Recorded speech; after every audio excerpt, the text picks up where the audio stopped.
எங்கள் வீட்டில் மாட்டுக்கறி பிரியாணி. அதுக்கு வந்து எண்ணெய் ஊற்றிட்டு நெய் ஊற்றிக்கிறணும். கட்டாய நெய் ஊற்றணும். சமையல்காரவங்களாம் நெய்யை அதிகமாக ஊற்றிட்டு நம்மளை வந்து சூப்பராக சமையல் பண்ணி ஏமாற்றிக்கிட்டு இருக்காங்க. எண்ணெய் நெய்யும் காஞ்சோடனே பல்லாரி வெங்காயம் 2 வெங்காயத்தை போட்டு நல்லா வதக்கணும் அப்படின்றதெல்லாம் இல்லை, லைட்டாக வதக்கினா போதும்.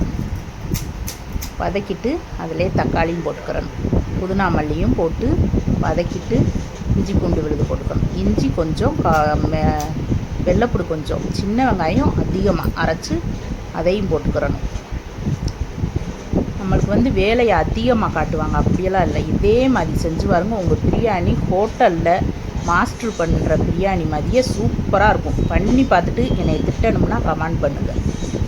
அப்புறம் வந்து நல்லா வதங்கிருச்சு இஞ்சி பூண்டு விழுதெல்லாம். இப்போ வந்து மல்லித்தூள், மிளகாத்தூள், பட்டை, கிராம்பு, ஏலக்காய் இது 3ஐயும் அரைச்சி பொடி பண்ணி வச்சுருக்கேன். அந்த பொடி அவ்வளவுதே போட்டுட்டு தயிர் ஊற்றிக்கிறணும். நான் வந்து 1 கிலோ அரிசிக்கு 1 பாக்கெட் 10 ரூபா பாக்கெட்டு தயிர் ஊற்றுறேன். ஊற்றி நல்லா கிண்டி விட்டுட்டு இப்போ வந்து நம்ம வேக வச்சுருக்க கறியை நான் வந்து தனியாகவே வேக வச்சுருக்கேன். அந்த கறியை போட்டுக்கலாம். அதில் கொஞ்சம் ஒரு கிளாஸ் தண்ணி இருந்துச்சு, அதையும் சேர்த்தே ஊற்றி நல்லா அதையும் கிண்டிக்கிடலாம்.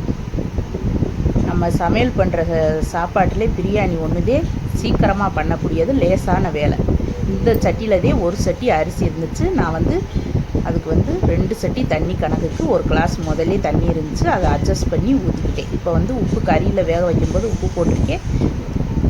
இந்த இடத்துல பார்த்துட்டு உப்பு போட்டு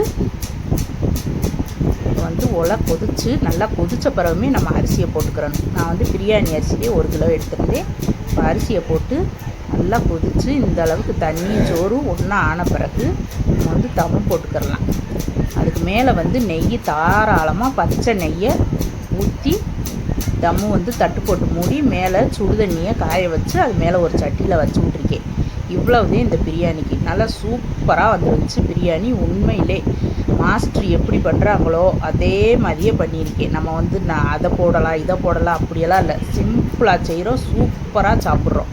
இவ்வளவுதே பிரியாணிக்கான வேலை. சூப்பரான பிரியாணி தயாராகிடுச்சு. எங்கள் வீட்டில் இன்றைக்கே நான் வந்து மனமான சூப்பராக